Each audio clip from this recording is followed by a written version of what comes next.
이 시간에 함께 찾아보실 말씀 신약 성경 누가복음 16장 19절에서 31절에 있는 말씀입니다. 스크린에 나와 있는 말씀 여러분 눈으로 봐주시고요. 제가 읽어드리도록 하겠습니다.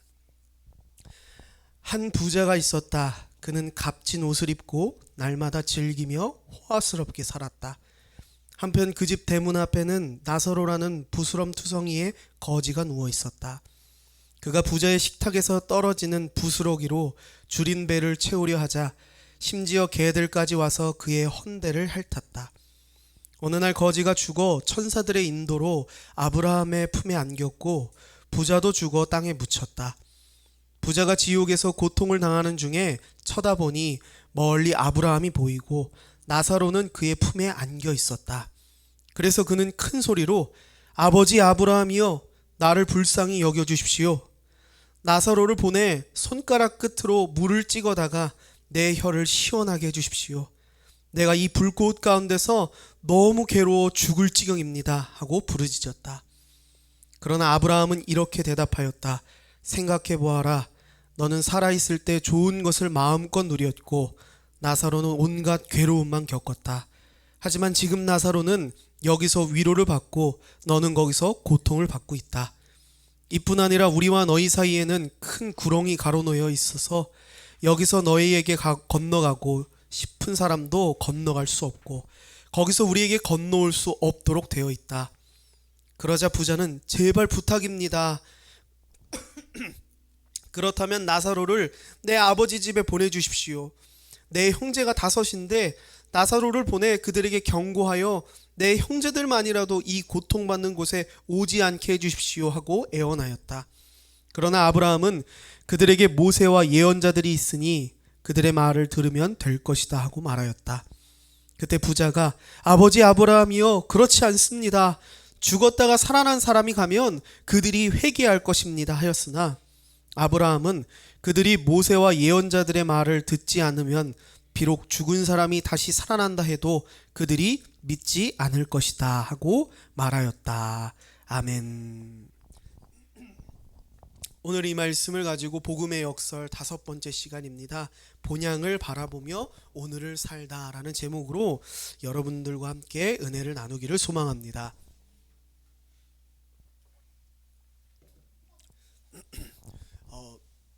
여러분은 추운 날씨에 강건하게 이렇게 잘 지내셨나요?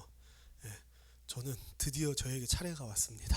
감기 몸살이 두 여인을 거쳐서 저에게 이제 와가지고 감기약으로 연명하다가 도저히 안 될 것 같아서 어제 주사를 맞고 좀 왔습니다. 그랬더니 조금 괜찮아졌는데 목이 아직 조금 약간 그랬네요. 그래서 조금 듣기에 불편하시더라도 조금만 여러분 좀 뭐라고 표현해야 될까요?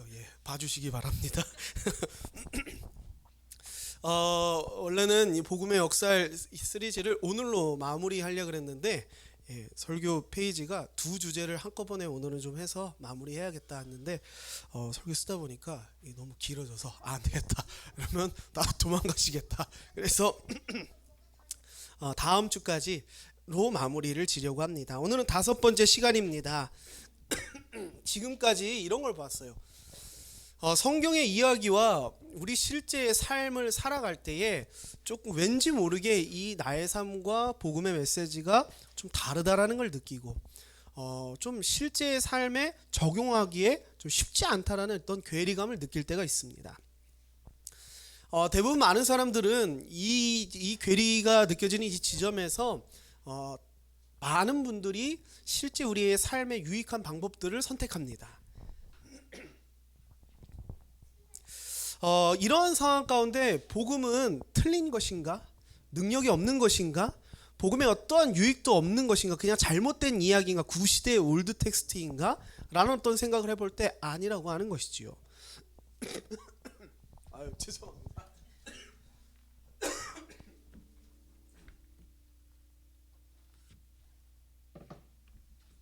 찬양도 잘하고 말할 때 이러는지 모르겠네.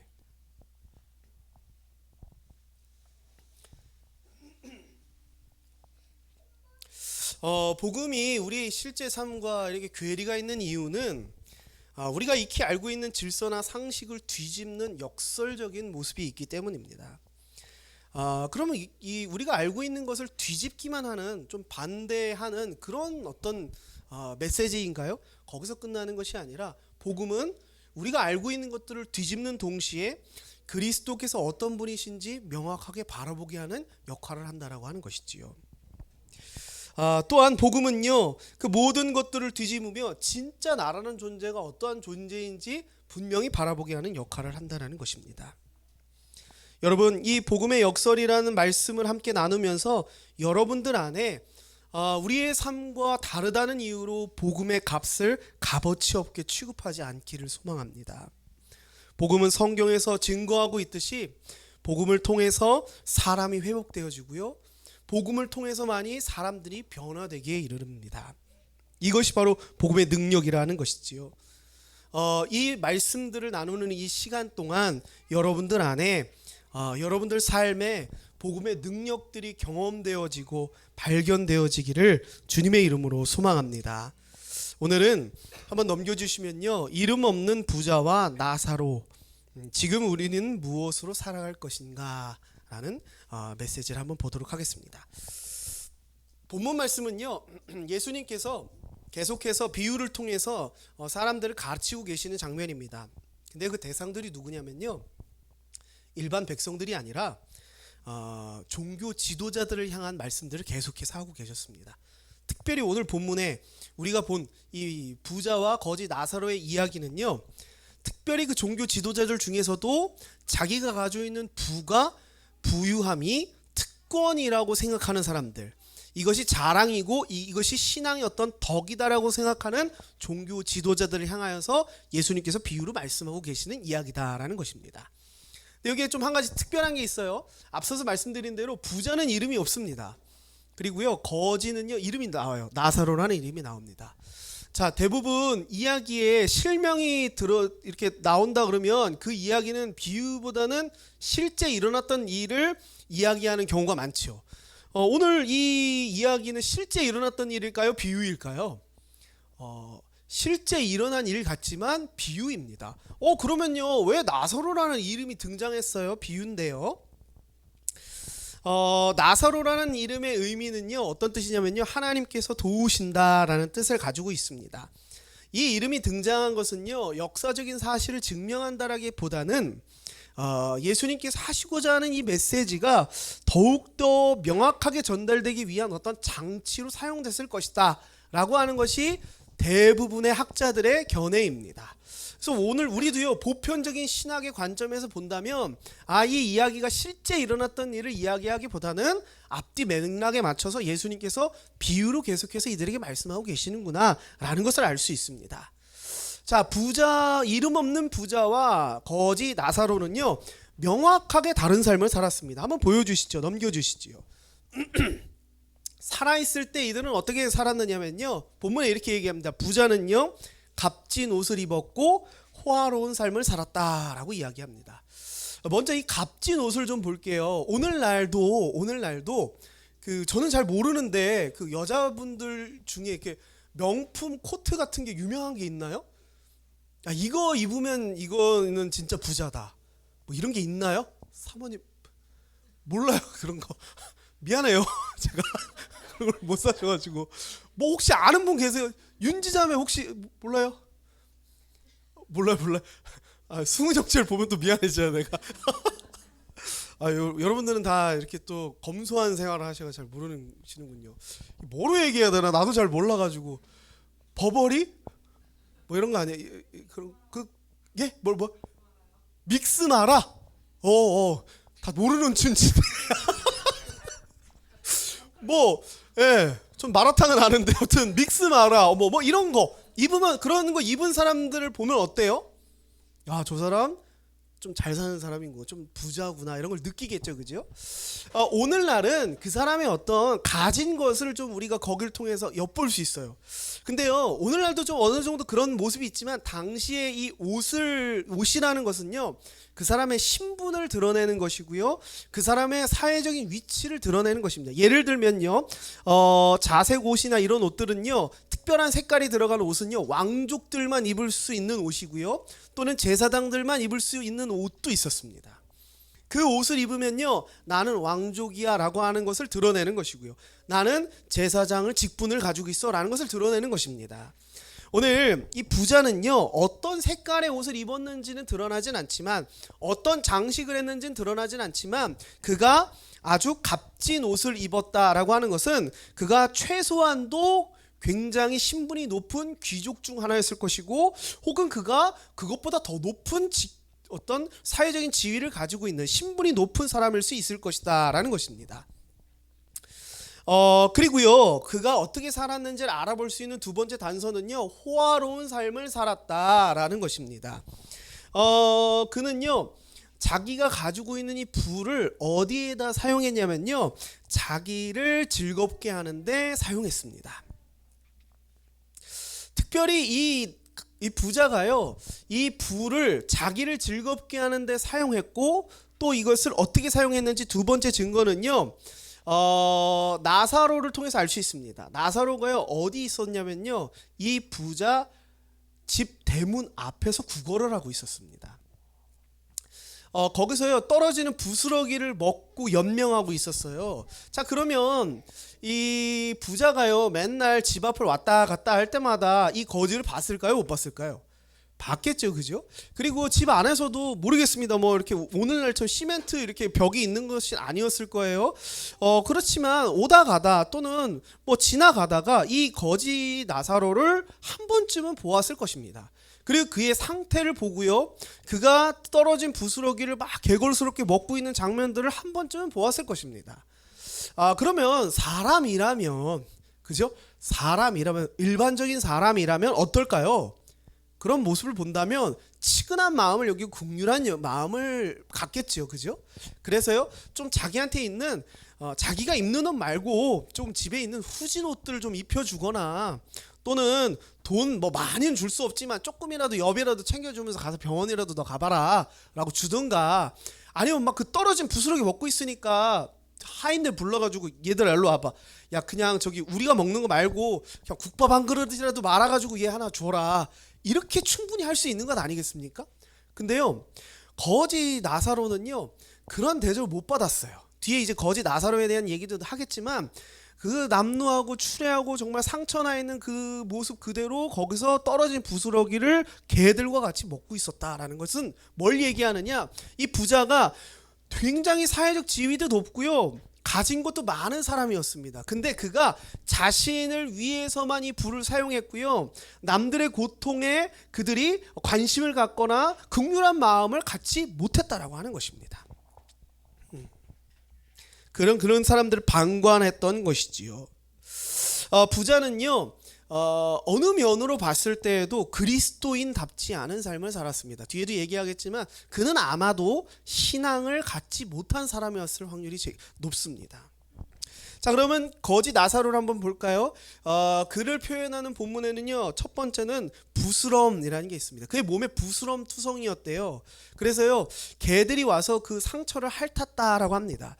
이 부스럼을 잘 찾아보니까 이것이 뭐 정확히 어떤 병이다라고 얘기할 수는 없지만 피부병의 일환인 것 같아요. 그리고 개들이 와서 핥았다는 것을 보면 거기에 진물이 막 흘러나왔다라고 하는 것인데, 이런 것들을 보았을 때 아마도 나사로는 심각한 몸에 상처를 입었고, 그 상처가 제때 치료를 되지 못해서 괴사가 일어났고요, 거기에 막 진물이 흐르고 구더기가 막 있는 상황에 개들이 와서 핥고 있는 그런 상황이었을 것 같습니다. 피부병이든 또는 어떤 심한 상처든 어쨌든 간에 피부에 어떤 상처가 났고, 그것이 제때 치료를 받지 못해서 막 심해졌고, 그래서 개들이 와서 핥는 정도까지, 심한 정도까지 왔다는 것이지요. 자, 이것을 보면 뭘 알 수 있습니까? 그는 제대로 거동조차 할 수 없었던 사람이에요.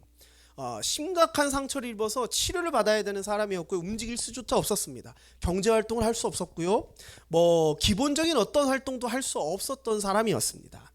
그리고 두 번째, 부스럼이라는 것을 통해서 우리가 뭘 알 수 있느냐, 당시에 이스라엘에는요, 율법에 의해서 피부병이 나는 거 하는 것을 율법에 의하면 부정하다라고 여겨졌습니다. 진물이 막 흘러요. 몸에서 무언가 흐르고 있습니다. 그것도 부정하다 여겼어요. 즉 무슨 얘기입니까? 이스라엘이란 공동체 안에서 이 나사로라는 사람은요, 거지일 뿐만 아니라 율법적으로도 부정하다 여겨지는 죄인이에요. 죄인입니다. 아무도 그에게 다가가지 않는 거예요. 아무도 그에게 선행을 베풀지 않는 것입니다. 왜? 그 사람이랑 접촉했다가 나까지 부정한 죄인이 될 수 있기 때문에. 그래서 그 사람은 아무도 신경 쓰지 않는 그냥 그 거리에서 죽어가는 아주 불쌍한 사람이었다라고 하는 것이지요. 다시 한번 말씀드리면 부자는요, 신분은 높았고요, 가진 것도 많았습니다. 근데 그것을 어디에 사용했느냐? 자기 자신을 위해서만 사용했습니다. 거지 나사로는요, 어떤 이유인지 모르겠지만 피부에 심각한 병이 있었고요, 그 병은 율법적으로 부정하다 여기를 받는, 죄인으로 취급받는 그런 병이었습니다. 부자는 정말 멋진 집에서 호화로운 생활을 했고요, 거지 나사로는 떨어진 부스러기를 주워서 먹는 구걸하는 삶을 살았습니다. 이 이후에 참 역설적이게도요, 이 두 사람이 다 죽습니다. 그리고 그 죽음 이후에 참 놀라운 일이 일어나게 됩니다. 한번 넘겨주시면요, 죽음 이후에 이 부자는 어디에 가게 되느냐? 지옥에 가게 됩니다. 거기서 뭘 겪게 되느냐? 타는 듯한 목마름을 경험하게 되고요, 영원히 지속되는 고통을 받게 됩니다. 그리고 반대로요, 나사로는 뭘 받게 되냐면요, 천사들의 인도를 받습니다. 그리고요, 아브라함의 품에 안기게 된다라고 본문은 이야기하고 있습니다. 하나하나씩 설명해 드리죠. 우리 지옥하면 많이 흔히 생각하는 이미지들이 뭡니까? 큰 이렇게 솥이 있어요. 막 불이 막 떼어지고 막 끓어, 막 거기에 막 사람들이 빨개먹고 막 들어가, 눈 X돼 있고 이러고 뜨거워 막 이러고 있는 거, 그런 게 막 생각이 나죠. 우리는 어떤 그런 이미지로 우리가 지옥을 연상하지만 여기서 우리가 중요하게 봐야 될 것은 이것입니다. 타는 듯한 목마름, 그리고 영원히 지속되는 고통. 이것은 지옥의 어떤 부분을 표현하고자 함이냐? 바로 하나님의 부재를 경험하는 우리의 모습을 표현하는 것입니다. 지옥이라는 것은 하나님과 완전히 단절된 곳이에요. 하나님의 부재한 곳입니다. 거기에는요, 영원히 우리에게 채울 수 없는 그 목마름과 갈망들에 우리는 계속해서 고통받는 곳이고요, 그리고요, 영원히 하나님과 떨어져 있는다라고 하는 그 고통이 지속되는 곳이 바로 지옥이다라고 하는 것입니다. 부자는 참 역설적이게도 호화로운 삶을 살았지만 이러한 지옥에 떨어지게 되었습니다. 그리고 반대로요, 구걸했던 이 거지 나사로는요, 어떻게 되느냐? 천사들의 인도함을 받았다라고 나오고 있습니다. 여러분, 천사들의 인도함, 성경에 보면요, 천사는 누가 일을 시키는 존재입니까? 하나님께서 어떤 일을 행하실 때 그 일을 수행하는 존재들이 천사입니다. 뭐 예를 들면 하나님의 메시지를 전하는 일을 하기도 하고요, 오늘 이 나사로처럼 하나님의 구원의 일을 수행하는데 이 천사들이 동원되기도 합니다. 오늘 나사로가 천사들의 인도함을 받아 하늘로 올라갔다라고 하는 것은요, 그의 구원에 하나님께서 적극적으로 개입하셨다라는 것입니다. 자, 이걸 통해 우리는 뭘 알 수 있을까요? 추측하기는 나사로가 신앙의 삶을 살았던 사람이구나. 그래서 그가 죽음 이후에 하나님의 적극적인 구원에 하나님께서 적극적으로 개입하셔서 천사들을 보내서 그를 구원하셨구나라는 것을 알 수 있습니다. 그리고 두 번째, 아브라함의 품에 안겼다라고 하는 것입니다. 여러분 혹시 그런 거 보셨나요? 뭐 이렇게 라이온 킹이나 또는 무슨 뭐 아바타에도 이런 내용이 나오나요? 뭐 그런 영화들을 보면 이런 얘기들이 나와요. 어떤 위대한 인물이 죽게 됩니다. 그러면 거기 그 마을에 그 장로 같은 사람이, 그 원숭이나 뭐 이런 사람이 딱 나와가지고 그가 선조들의 품에 안기게 되었네. 그러면서 막 별에 막 그 할아버지 사자 나오고 막 그런 거 막 보신 적 있으지 않습니까? 선조들의 품으로 돌아갔네. 뭐 이런 거. 그죠? 왜 옛날에 위대한 위인이 돌아가고 나면 그가 선조들의 품으로 돌아갔다. 뭐 이런 얘기를 합니다. 이스라엘 이 사회에요, 거기에도 이런 어떤 비슷한 문화가 있었습니다. 근데 이들에게는 무사파가 아니라 누가 가장 위대한 그 조상이에요? 아브라함이 이스라엘 민족에게 있어서 가장 위대한 조상이에요. 아브라함 하면 뭡니까? 믿음의 조상. 언약의 근원인 사람이 바로 아브라함이었어요. 그래서 그들에게 있어서 최고의 구원은 어떤 것이냐? 아브라함 품에 안기는 것입니다. 근데 나사로는 어떤 사람이었습니까? 생전에? 나사로는 어떤 사람이었어요? 거지인 건 거지인 건데 뭐 어떤 사람이었어요? 율법에 의해서 죄인인 부정한 사람이었습니다. 근데 참 역설적이게도요, 그가 누구의 품에 안기게 되었느냐? 믿음의 조상인 아브라함의 품에 안기게 된 걸 누가 봅니까? 속 터지게? 부자가 그걸 또 봐요. 그죠? 이게 어떤 참 의미들이 있습니까? 난 정말 놀라운 의미들이 이 안에 너무나도 많이 숨겨져 있습니다. 조금씩 살펴보기를 원합니다. 우리가 먼저 주목해 볼 것, 이 나사로의 사후의 모습이었죠. 그가 천사들의 인도함을 받고 아브라함의 품에 가게 됐다는 것. 그는 어디에 있었습니까? 부자의 집 대문 앞에서 구걸하던 사람이었는데요, 아브라함의 품에 가게 되었습니다. 그는 율법상 부정하다 여길 받는 죄인이었는데요, 천사들의 인도함을 받는 사람이었습니다. 반대로의 부자는 어땠습니까? 고귀한 사람이었어요. 가진 것도 많았고요, 신분도 높은 사람이었습니다. 근데 어디에 있습니까? 영원한 고통이 있는 지옥에 갔습니다. 그는 호화로운 삶을 살았어요. 부족한 것이 없었습니다. 근데 죽음 이후에 어디로 가게 됐나요? 타는 듯한 목마름을 경험하는 지옥으로 가게 됐다라고 하는 것입니다. 여러분, 나사로는요, 살아생전 거지였고요, 어디에도 속할 수 없는 율법으로 부정한 사람이었습니다. 부자는요, 살아생전 너무나 잘 나갔어요. 신분도 높았고 부자였습니다. 그런데 참 역설적이게도요, 죽음 이후에 이 상황들이 완전히 뒤바뀌게 되었다라고 하는 것입니다. 이 이야기를 통해서 앞서도 말씀드렸던 것처럼 나사로는요, 아마도 신앙이 있었던 것 같고요, 또 반대로 부자에게는 아마도 신앙이 없었던 것 같습니다. 그의 삶에 단 한 부분도 그리스도를 닮은 모습이 안 보였지요. 여기에서 우리는 중요하게 알 수 있는 포인트들이 몇 가지 있습니다. 한 두 가지만 좀 말씀드리려고 하는데요. 첫 번째는요, 넘겨주시면요, 이 이야기는 권선징악의 이야기가 아니다라고 하는 것입니다. 한 번 더 넘겨주시면, 두 번 넘겨주시죠. 한 번 더 넘겨주시죠. 네, 한번 제가 읽어드릴게요. 제발 나사로 보고 손가락 끝에 불을 찍어다가 내 혀를 시원하게 해주십시오. 내가 이 불꽃 가운데서 너무 괴로워 죽을 지경입니다. 이 얘기를 하자 아브라함이 이런 얘기를 합니다. 생각해보아라. 너는 살아있을 때 좋은 것을 마음껏 누렸고 나사로는 온갖 괴로움만 겪었다. 하지만 지금은 나사로는 여기서 위로를 받고 너는 거기서 고통을 받고 있다. 이뿐 아니라 우리와 너희 사이에는 큰 구렁이 가로놓여 있어서 여기서 너희에게 건너가고 싶은 사람도 건너갈 수 없고 거기서도 우리에게 건너올 수 없도록 되어 있다. 자, 이 이야기를요, 잘못 보면요, 뭘로 보이느냐? 나쁘게 산 사람은 벌을 받고 착하게 산 사람은 나중에 복을 받는구나 라는 이야기로 착각할 수 있습니다. 그러나 오늘 이 이야기는 권선징악의 이야기가 아닙니다. 오늘 예수님께서 이 이야기를 하신 것은요, 부자는 어땠습니까? 살아생전 자기가 가지고 있는 부가 영원할 것이라 생각했습니다. 나사로는요, 생전 보잘것없는 삶을 살았지만 영원한 나라를 바라보면서 신앙을 가지는 삶을 살았습니다.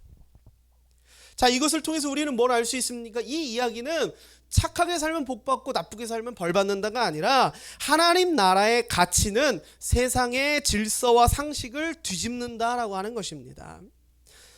이 이야기는요, 우리의 가치 기준을 뒤집는 하나님 나라의 가치를 보여주는 것입니다. 오늘날 우리는 우리에게 가지고 있는 것들이 영원할 것처럼 살아가죠. 그리고요, 거지 나사로처럼 하늘에 소망을 둔 사람들을 미련하다 생각합니다. 하지만 오늘 이 말씀을 통해서 우리가 정말 가지고 있어야 되는 가치는 무엇이냐? 바로 영원한 하나님 나라에 있는 것들을 우리는 소유해야 된다라고 말씀하고 있는 것입니다. 두 번째로 넘어가 볼게요. 넘겨주시면 부자의 일관된 태도입니다. 이 부자의 말을 보면요, 되게 웃겨요. 무슨 말을 하냐면요, 계속 자기 힘들다는 얘기만 합니다. 여기 너무 힘들어요, 막 고통스러워요, 목말라요, 이 얘기만 합니다. 그리고서요, 뭐라고 하느냐면 자꾸 나사로 보고 뭘 시킵니다. 나사로 보고 가서 물 손가락 찍어서 저한테 떨어뜨려 주세요. 안 된다 그러니까 그럼 나사로 보고 저 형님들 집에 가가지고 그 사람들한테 여기 못 오게 이렇게 얘기해 주세요. 이런 얘기를 자꾸 해요. 자, 이걸 통해서 우리는 뭘 할 수 있습니까? 이놈이 정신을 못 차린 겁니다. 아직도. 이게 무슨 얘기예요? 더 쉽게 얘기하면 하나님께서는 회개하길 원하시는데요, 부자는 어땠습니까? 아주 일관되게 어떤 태도를 취합니까? 자기가 뭘 잘못했는지 자기의 모습을 볼지 모르는 일관된 태도를 계속해서 가지고 가고 있습니다. 지옥에 가서 고통을 받는 중에도 뭐합니까? 자기 힘들다는 얘기하고요, 또 나사로를 어떻게 하면 도구처럼 취급할까, 이런 생각합니다. 삶의 방식이 변화되지 않는 것입니다. 생각이 변화되지 않고요, 자기의 죄에 대해서 정말 진실하게 회개함으로 고백하지 못하는 것이지요. 결정적인 건 무엇인지 아십니까? 아브라함을 보고요, 뭐라고 부르냐면요, 이 부자가 아버지 아브라함이요 이렇게 부릅니다. 이게 무슨 얘기입니까? 지금 지옥에 있는 이 순간에도요, 아브라함이 아버지라는 거예요. 나에게 구원이 아직도 예비되어 있다는 겁니다. 난 지금 지옥에서 지금 고통받고 있는데도 천국 갈 거라고 생각하고 있는 거예요. 지금 참 부자의 이 일관된 태도를 보면서 우리는 무엇을 볼 수 있습니까? 어쩌면 이 모습이 우리에게도 있는 모습이지 않느냐라고 하는 것입니다. 복음의 메시지는요, 우리가 알고 있는 질서와 상식을 뒤집습니다. 그러면서요, 난 잘 살고 있어 라고 생각하고, 난 하나님 앞에 떳떳해, 난 천국 갈 수 있어, 나 정도면 괜찮아 라고 생각하고 있는데, 복음의 메시지를 들을 때 그것들이 뒤집히기 시작합니다. 그리고요, 나의 연약한 모습이 보이고요, 나의 부정한 모습들이 보이고요, 그리고 회개해야 될 나의 죄된 모습들이 보이기 시작하는 것입니다. 그때 우리는 복음의 이 능력을 가지고서 그것을 발견하고 주님 앞에 진실되게 회개함으로 나아가야 될 것입니다. 그때 우리는 영원히 우리에게 예비되어 있는 그 하늘나라의 놀라운 것들을 우리가 받게 될 것이라는 것이지요. 부자는 그렇지만 그렇지 못했습니다. 일관되게 남을 탓하고요, 자신의 죄를 보지 못하고 남의 허물을 보는 일관된 태도를 가지고 있었고, 지옥에 있으면서도 구원받을 것이라 착각하는 뻔뻔한 모습을 보이고 있다라는 것입니다. 말씀을 정리하면 이 비유는요, 누구를 향해 예수님께서 말씀하셨느냐? 종교 지도자들을 향해서 말씀하시는 말씀이었습니다. 특별히 자기가 가지고 있는 이 부라는 특권이 신앙의 어떤 증거다, 신앙의 덕이다, 옳은 것이다 라고 여기고 있는 종교 지도자들에게 예수님께서 말씀하셨습니다. 그들은요, 자기가 가지고 있는 부를 자랑했습니다. 제가 일전에도 말씀드렸다시피 헌금함에다가요, 일부러 동전으로 바꿔서 막 많은 돈을 헌금해요. 촤라라락 떨어지는 그 소리를 즐기는 것입니다. 이것이 신앙의 덕이에요. 이것이 신앙의 어떤 올바른 모습이라고 여겼던 것입니다. 하지만 예수님께서 그들의 상식과 질서를 뒤집으십니다. 너희들이 그렇게 소리를 내면서 과하게 하는 헌금보다 과부의 전부를 드린 두 렙돈이 더 귀하다. 너희들이 그렇게 율법적으로 탁월하고 그렇게 부를 가지고 자랑하고 있는 너희들의 그 모습이 마치 부자와 같다. 부자가 그러나 어디를 갔느냐? 지옥에 가서도 아직까지도 자신의 모습을 보지 못하고 구원받을 수 있을 것이라 착각하고 있는 모습이 바로 너희들의 모습이다. 정말 하나님 나라에서 가치 있고 존귀하게 여겨지는 존재는 누구냐? 이 세상에서 아무도 존귀하게 여기지 않다 하더라도 하나님 나라를 바라보며 예수 그리스도의 그 복음의 말씀을 쫓아 살아가는 거지 나사로와 같은 사람이 하나님 나라에서 가장 귀한 존재다라고 예수님께서 말씀하고 계시는 것입니다. 이것은 정말 놀라운 이야기입니다. 당시에도 너무 놀라운 이야기였고요, 오늘날 우리들에게도 이것은 너무나도 놀라운 이야기입니다. 여러분, 이 말씀을 가지고 우리를 한번 뒤돌아봅시다. 우리도 그렇지 않습니까? 이 땅에 있는 것이 영원할 것처럼 우리 살아가지 않습니까? 여러분이 가지고 있는 물질, 건강, 가족, 그리고 관계, 지식 등이 영원할 것처럼 우리는 생각하고 있지 않습니까? 그것을 만약에 잃어버린다면 그것을 되찾으려고 막 아둥바둥 발버둥 치고 있지는 않습니까? 반면 한번 생각해 보십시오. 여러분은 얼마나 하나님 나라를 위해서 애쓰고 발버둥 치고 있습니까? 한번 예를 들어 볼까요? 여러분의 일주일에 여러분이 가장 좋아하는 취미는 무엇입니까? 우리 지금 요즘 시간이 제일 많은 우리 승훈 형제, 승훈 형제 제일 좋아하는 취미가 뭐예요?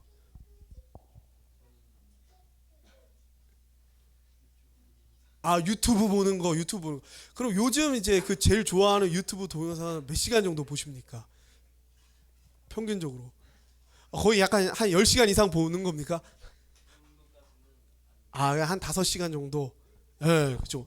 뭐 평균 우리 일반 사람들도 뭐 유튜브 그런 거 한 2시간 정도는 하루에 보지 않나 싶어요. 그죠? 내가 좋아하는 것 하루에 2시간? 5시간? 아니, 뭐 쉬는 날이라고 한다면 10시간도 우리 좋아하는 취미 할 수 있지 않습니까? 근데요, 여러분, 하나님 나라를 위해서는 여러분은 얼마나 투자하십니까? 여러분의 시간, 여러분의 마음, 여러분의 삶의 행동, 우리가 좋아하는 취미를 위해서는 제한 없이 우리의 삶을 사용할 수 있습니다. 근데요, 하나님 나라를 위해서 여러분이 투자하는 시간은 얼마나 되며 마음은 얼마나 드리고 있고 실제 그렇게 살아가는 삶은 얼마나 하고 있습니까? 아마 대부분이 기껏해야 식사기도 또는 출퇴근길에 찬양을 듣거나 또는 자기 전에 일어나서 기도를 하거나 뭐 이 정도, 아니면 정말 더 나아간다면 큐티를 하는 정도일 수도 있겠습니다. 시간으로 계산한다면 하루에 한 1시간, 1시간 반 정도? 24시간 중 1시간을 투자하면서 우리는 하나님 나라의 모든 것을 요구하죠. 마치 부자의 모습 같지 않습니까? 아버지 아브라함이요 라고 부르면서 나사로 보고 여기 와가지고 뭐 좀 하고 하게 하십시오. 나 지금 너무 뜨겁습니다. 고통스럽습니다. 왜 날 안 구원해 주십니까? 라고 하고 있는 모습이 마치 오늘날 우리의 모습과도 같다라고 하는 것입니다. 이 땅의 것이 영원할 것처럼 살아가며 하나님 나라를 위해 아주 인색하게 내어드리고 고통과 아픔에 무관심하며 회개하기보다는 그 자리에 머물길 원하는 우리의 모습이 마치 부자의 모습과도 같다라고 하는 것이죠. 여러분, 우리는 이 땅을 밟고 살아가지만 우리의 그 적은요 어디에 두어야 되느냐? 하나님 나라에, 본향에 두어야 됩니다. 왜 우리가 선행을 합니까?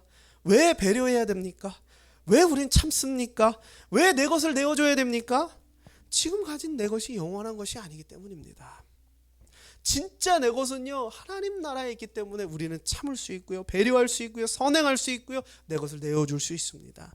참된 그리스도인이라면 우리의 것을 기꺼이 내어줍니다. 아주 즐겁게 기뻐하면서 내어줄 수 있는 것입니다. 때로는 어떤 사람들이 저에게 물어요. 목사님, 작은 교회에서 힘든데 어떻게 목회하세요? 너무 힘들지 않으세요? 그럼 저는 이렇게 대답합니다. 아유, 감사합니다. 기도해 주세요. 근데 속으로는 뭐라고 하냐면요, 아니요, 하나도 안 힘들어요. 물론 때로 종종 힘들 때도 있지만 대부분은 전혀 힘들지 않습니다. 왜 그런지 아십니까? 큰 교회는 복지도 있고요, 섬기는 사람들도 있고요. 아, 목사님 그런 거 없으니까 얼마나 힘드세요? 라고 하는데 저는 별로 안 힘들어요. 왜 안 힘들지 아십니까? 경험해봤어야지 알죠. 경험해봤어야지 알죠. 우리 교회는 복지가 원래 없습니다. 섬기는 것들도 우리 교회는 원래 없습니다. 뭘 경험해봐야 우리가 힘든 걸 아는데 그런 거 없으니까 힘든지도 몰라요. 그렇기 때문에요 너무나 즐겁습니다. 이 하는 것이 너무 만나고 싶고요, 너무 예배드리고 싶고요. 저는요 지금 벌써 3월에 토요 찬양 예배를 시작한다라고 하는 것이 너무나 기쁘고 설레고 준비하고 있습니다. 벌써 콘티들이 한 2개 정도가 정해졌고요. 그리고요 이번에 또 새로 시작하는데 제가 그냥 시작할 수 없어서 지금 기타 이펙트를 좀 찾아보면서 어떻게 하면 더 좋은 사운드로 우리 함께 예배를 할까 이런 것들을 고민하고 있습니다. 저는 너무 기다려주고요, 예배 드리고 싶습니다. 교제하고 싶고요, 은혜를 나누고 싶고 또 여러분들과 함께 그런 것들을 대화하고 싶습니다. 여러분, 복음은 역설적이에요.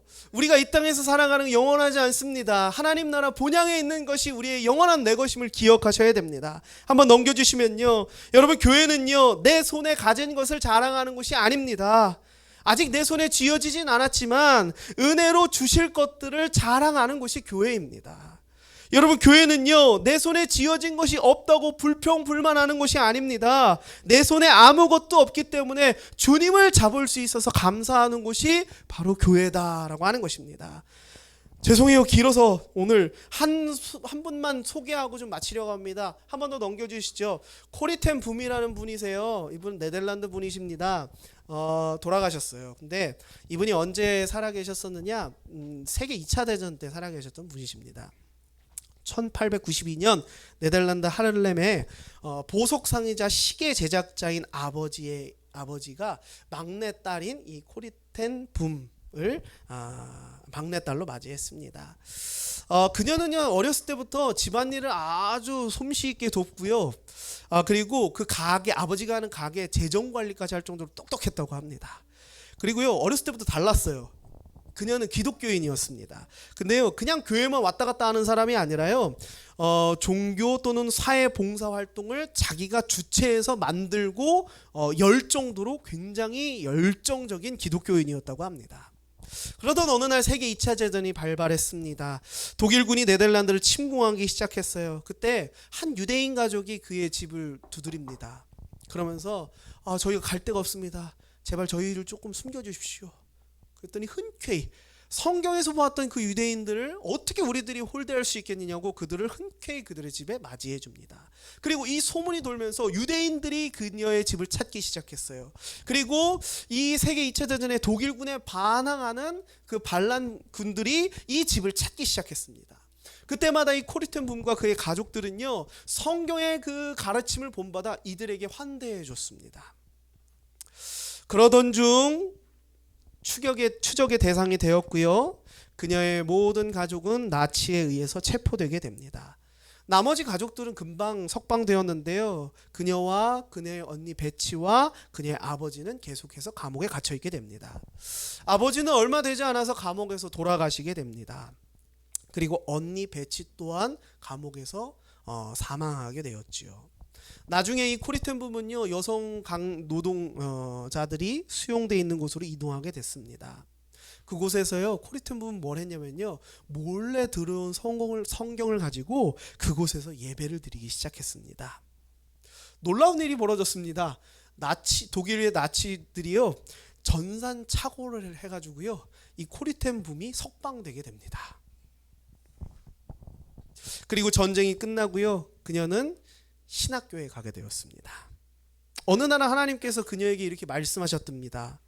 코리텐붐에게 하나님께서 너는 독일로 가거라. 그리고 그곳에서 복음을 전해라. 그때 그녀가 이렇게 말했답니다. 하나님께서 가시라고 한다면 어느 곳이든 갈 수 있습니다. 그러나 독일만은 절대 갈 수 없습니다. 하나님, 독일 사람들이요 저희 부모님을 죽였고요 언니를 죽였습니다. 내가 수용소에서 당했던 그 고통은 이루 말할 수 없을 정도로 끔찍했습니다. 그런데 어떻게 저보고 독일에 가서 복음을 전하라고 하십니까? 그때 하나님께서 그녀에게 이렇게 말씀하셨다고 합니다. 사랑하는 딸아, 내가 나를 저주하고 욕하고 등진 사람들을 위해 십자가 진 것을 기억하라. 네가 내 딸이면 독일 사람들에게 가서 복음을 전하라. 그리고 그녀는 이 말을 듣고 독일로 향했다고 합니다. 그녀가 가는 곳곳마다 회개의 불길들이 일어나고요 눈물로 회개하며 예수를 그리스도로 고백하는 일들이 너무나도 많이 일어났다고 합니다. 그러던 중 하루는 설교를 마치고 강단에서 내려와서 성도들과 악수를 하는데 어떤 한 허름한 외투를 입고 있는 그 남자를 보면서 심장이 멈출 듯한 섬뜩함을 느낍니다. 왜냐면요 그 사람이 그 여성 강제 수용소에 있었던 아주 악랄했던 감독이었거든요. 그 사람이 이른 새벽마다 여자들을 나체로 바깥에 불러서 온갖 험악한 짓을 저지르고 그녀의 언니인 베치 또한 강간하고 죽였던 사람이 바로 그 사람임을 깨닫게 된 겁니다. 그 사람은 그녀를 알아보지 못했지만 코리텐붐은요 그가 누구인지 너무나도 분명하게 알 수 있었습니다. 그리고 하나님께 기도합니다. 하나님, 저는 이 사람을 죽어도 용서할 수가 없습니다. 하나님 이해해 주세요. 그러자 하나님께서 그녀에게 이런 마음을 주셨습니다. 십자가에서 나를 못 박아 죽이고 침뱉으며 채찍으로 때리고 조롱하며 가시관을 씌워서 나를 괴롭힌 사람들을 내가 용서했지 않느냐. 너도 용서해 주어라. 그리고요 그녀는 그 사람의 손을 잡아줍니다. 그러자 그가 이렇게 얘기합니다. 네덜란드 사람인 당신이 이 독일에 와서 그 추악한 일들을 저지른 우리를 용서하고 복음을 전해줘서 얼마나 기쁜지 모릅니다. 저는 죄를 너무나 많이 지은 사람입니다. 죄를 용서받고 새 사람이 되기 위해서 오늘 주님 앞으로 나왔습니다. 저를 위해서 기도해 주십시오. 그 순간 코리텐붐 마음속에 무엇이 보이느냐? 하늘 문이 열리고 주의 사랑과 은혜가 그녀에게 넘치도록 임하는 것이 보이기 시작합니다. 그리고 그녀의 마음 안에 있었던 단단하게 뭉쳐 있었던 그 미움과 원한들이 눈 녹듯 사라지는 것을 경험하게 됩니다. 그리고 그 사람의 손을 잡고 진심으로 기도해 주고요. 이후에 온 세계를 다니면서 복음을 전하는 사람이 되었습니다. 여러분, 이 코리텐붐의 이야기를 통해서 우리는 무엇을 알 수 있습니까? 여러분, 미움과 원한도 영원한 것이 아닙니다. 우리는 어디에 우리의 마음을 둬야겠습니까? 우리가 가게 될 그 본향인 영원한 나라에 우리는 우리의 소망을 두어야 될 것입니다. 그리고 그 본향을 바라보면서 오늘날 우리에게 주어진 오늘의 삶을 살아가야 될 것입니다. 여러분, 복음은요, 복음으로 우리가 오늘을 살아가기 시작할 때 우리 안에 변화는 시작됩니다. 복음으로 오늘을 살아갈 때 복음의 능력이 우리에게 경험될 것입니다. 변화하고 싶으십니까? 여러분, 새로워지고 싶으십니까? 선행을 베풀고 싶으세요? 배려하고 싶으십니까? 그리스도인답게 살고 싶습니까? 그렇다면 여러분, 복음으로 본향을 바라보며 오늘을 살아가십시오. 그럼 여러분들 안에 변화가 시작될 것이고요, 여러분들 안에 선행이 시작될 것이고요, 여러분들 안에 회복이 시작될 것입니다. 사랑하는 우리 성도님들에게 이 은혜가 충만하길 주님의 이름으로 소망합니다.